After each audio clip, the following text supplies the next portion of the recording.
இன்னும் அமைச்சர் யாரும் வந்து சந்திக்கல. வரேன்னு சொல்றாங்களே தவிர இன்னும் யாருமே எங்க கேள்விக்கு ஒரு பதிலும் கொடுக்கல. எங்க இந்த இது இவரு கமிஷனர் தான் வந்து எங்களை தடை பண்றாரா தெரியல எங்களை சந்திக்கிறத. எங்களை ஸ்டாலின் இவரு ஜோசப் விஜய் சந்திக்கிறத எங்களுக்கு கமிஷனர் வந்து எங்களை தடை பண்றாரா என்னன்னு எங்களுக்கு தெரியல. நாங்க தூய்மை பண்ண இந்த சென்னை வாசிங்க, நாங்க எங்களை சந்திக்கிறதுல இவங்களுக்கு என்ன அவ்வளோ கஷ்டம். எதனால எங்களுக்கு கஷ்டம்? எங்க போராட்டம் உங்களுக்கு தெரியலையா? எங்க போராட்டம் இவங்க கண்களுக்கு தெரியலையா? காதும் கேட்கலையா? எதனால எங்களுக்கு இப்படி கஷ்டத்தை கொடுக்குறாங்க? இவ்வளவு தூய்மை பண்ண நாங்க 9 நாளா போராடுறோம், சென்னையை சுத்தம் பண்றோம். அந்த சமீர்ன்ற ஒரு கமிஷனர் தலையில குப்பை இருக்குதான்னு தெரியல. அந்த குப்பையை அகற்றுனாதான் அரசாங்கத்தை பார்க்க விடுவாங்களா இல்ல எங்க சிஎம் சாரை வந்து பார்க்க விடுவாங்களா தெரியல.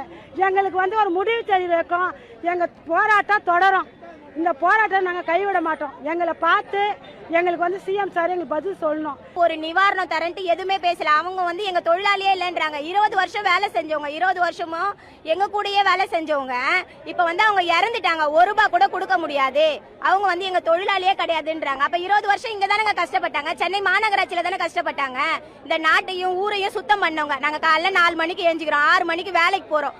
6 மணிக்கு வேலைக்கு போயிட்டு இங்க வந்து நாங்க இதை சுத்தம் பண்றோம். எல்லா வேலையும் செஞ்சு இங்க 2:30 மணிக்கு வரோம். இதோட நைட்டு 10-11 மணிக்கு வீட்டுக்கு போறோம். இதே மாதிரி போயிட்டே இருந்தா அடுத்த கட்டமா நாங்க கூவத்துக்குள்ள இறங்கினாதான் எங்களை வந்து எங்க துறை அமைச்சர் பேசுவாரா எங்க கிட்ட, இல்ல முதல்வர் வந்து பேசுவாரா எங்க கிட்ட? சொல்லுங்க.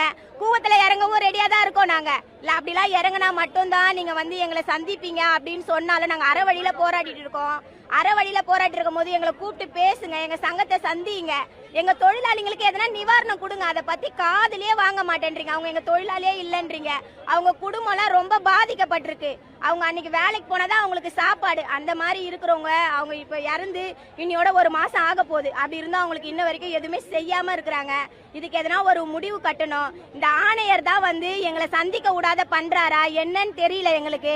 இதுக்கு எப்படின்னா ஒரு முடிவு கட்டணும். அடுத்த கட்டம் நாங்க கூவத்துக்குள்ளதான் இறங்குவோம். இன்னைக்கு வந்து நாங்க எல்லா இடமும் சுத்தம் பண்ணிட்டு வந்திருக்கோம். இந்த தொடப்பத்தை வச்சு இங்கேயும் சுத்தம் பண்ணிட்டு இந்த கமிஷனர் தலையில குப்பை இருக்கா என்னன்னு தெரியல, அதையும் சுத்தம் பண்ணலான்னு தான் வந்திருக்கோம் இந்த போராட்டத்துக்கு நாங்க இன்னைக்கு.